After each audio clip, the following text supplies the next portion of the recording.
తొడల నొప్పి లేదా ఉరువాతము అనే సమస్యకి ఆయుర్వేద పరిష్కారం. దీన్ని అప్పర్ థై పెయిన్ అని అంటారు. టెక్నికల్గా దీన్ని మిరాల్జియా పారాస్థెటికా అని అంటారు.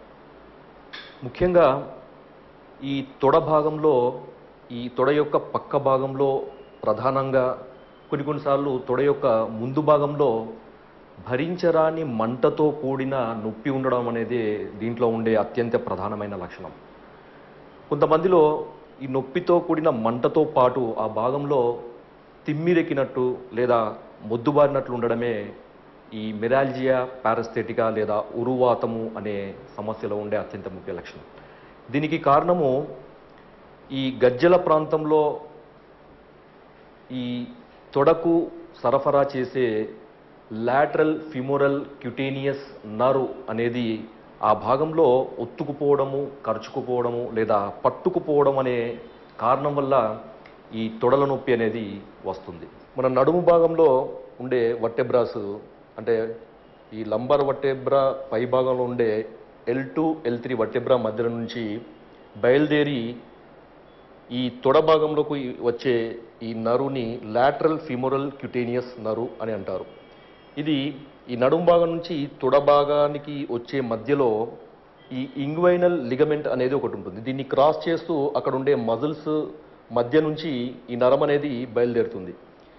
ఈ మిరాల్జియా పారాస్థెటికా అనే సమస్యలో ఎక్కడైతే ఇది ఈ ఇంగ్వైనల్ లిగమెంట్ను క్రాస్ చేస్తుందో ఆ భాగంలో కొన్ని కారణాల వల్ల అది ఒత్తుకుపోయినట్లు కావడం వల్ల వచ్చే సమస్యనే ఈ మిరాల్జియా పారాస్థెటికా అనే ఒక ప్రత్యేకమైన లక్షణం.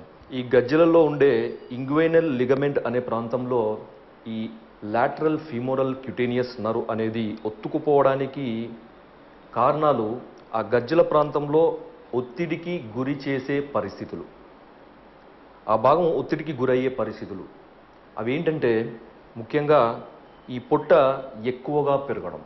అంటే కొంతమంది ఒబేస్ పర్సన్స్లో మిగతా శరీర భాగాలతో పాటు ఈ పొట్ట భాగం కూడా విపరీతంగా పెరిగి ఆ ఒత్తిడి అనేది ఈ గజ్జల ప్రాంతంలో పడుతుంది. అప్పుడు ఈ గజ్జల ప్రాంతంలో ఉండే ఈ నరము ఒత్తుకుపోవడం వల్ల ఈ సమస్య వచ్చే అవకాశం ఉంది.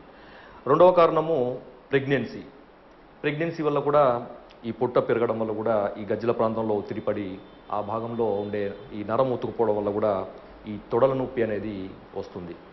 దీంట్లో ఉండే అత్యంత ముఖ్యమైన లక్షణము ఈ lateral femoral cutaneous nerve supply చేసే భాగంలో, అంటే ముఖ్యంగా ఈ తొడకు పక్క భాగంలో ఉండే ఈ కండర భాగం మొత్తము మంటతో కూడిన నొప్పి ఉండడము, ఆ భాగంలో సూదులతో కుచ్చినట్లు లేదా తేనెటీగలు కుట్టినట్టు ఉండే నొప్పి, తిమ్మిరి లేదా మొద్దుబారినట్లు ఉండడం అనేది ఈ సమస్యలో ఉండే అత్యంత ప్రధానమైన లక్షణాలు. దీంట్లో ముఖ్యంగా గుర్తుంచుకోవాల్సింది కొన్నిసార్లు ఈ నొప్పి కూడా తొడల భాగం నుంచి గజ్జల భాగానికి, ఇంకొన్నిసార్లు ఈ పిరుదుల భాగానికి కూడా వ్యాపించే అవకాశం ఉంటుంది. కొన్నిసార్లు కూర్చుని లేచినప్పుడు ఈ నొప్పి ఎక్కువ కావడము లేదా పనుల వల్ల ఎక్కువ కావడం, అంటే ఈ గజ్జల ప్రాంతంలో ఒత్తిడి పడే విధంగా ఉండే పనులు చేసే ఆ పరిస్థితులలో కూడా ఈ నొప్పి తీవ్రం కావడం అనేది జరుగుతుంది. ఈ తొడల నొప్పి ఆయుర్వేదంలో ఉరువాతము అని అంటారు. దీంట్లో ఉండే లక్షణాలన్నీ వాతానికి సంబంధించిన లక్షణాలన్నీ ఉంటాయి. అంటే నొప్పి, తిమ్మిరి, అదేవిధంగా మొద్దుబారినట్లు ఉండడము, అంటే పారాస్థేషియా అని అంటారు. ఈ లక్షణాలన్నీ వాతానికి సంబంధించిన లక్షణాలు. ఈ ఉరువాతం అనే సమస్య తగ్గడానికి ఆయుర్వేదంలో చక్కగా పనిచేసే ఔషధాలు ఒకటి యోగరాజ గుగ్గులు. ఇవి టాబ్లెట్స్ రూపంలో మనకి మార్కెట్లో దొరుకుతాయి. రెండవది మహారాస్నాది క్వాతం. ఇది కూడా మనకి మార్కెట్లో దొరుకుతుంది. ఇది ద్రవ రూపంలో మనకి దొరుకుతుంది. ఇది ఒక అద్భుతమైన ఆయుర్వేద కషాయం.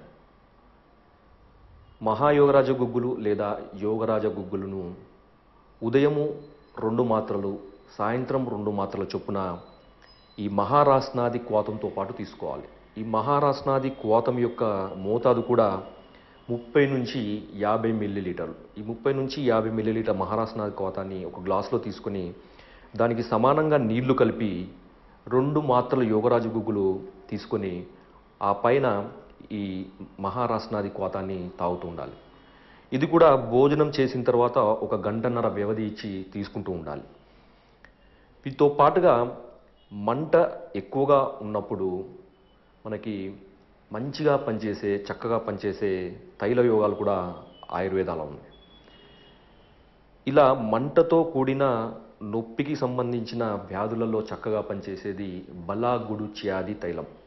ఈ బలాగుడుచ్యాది తైలాన్ని ఎక్కడైతే ఈ మంటతో కూడిన నొప్పి ఉంటుందో ఆ భాగంలో మెల్లమెల్లగా మృదు మర్దన చేస్తూ ఉండాలి. ఈ విధంగా రోజుకు 2 సార్లు కానీ 3 సార్లు కానీ చేస్తూ ఉంటే ఈ అప్పర్ థై పెయిన్ లేదా ఉరువాతము, దీన్ని మెరాల్జియా పారాస్థెటికా అని అంటారు, ఈ సమస్య అనేది చాలా చక్కగా తగ్గిపోతుంది.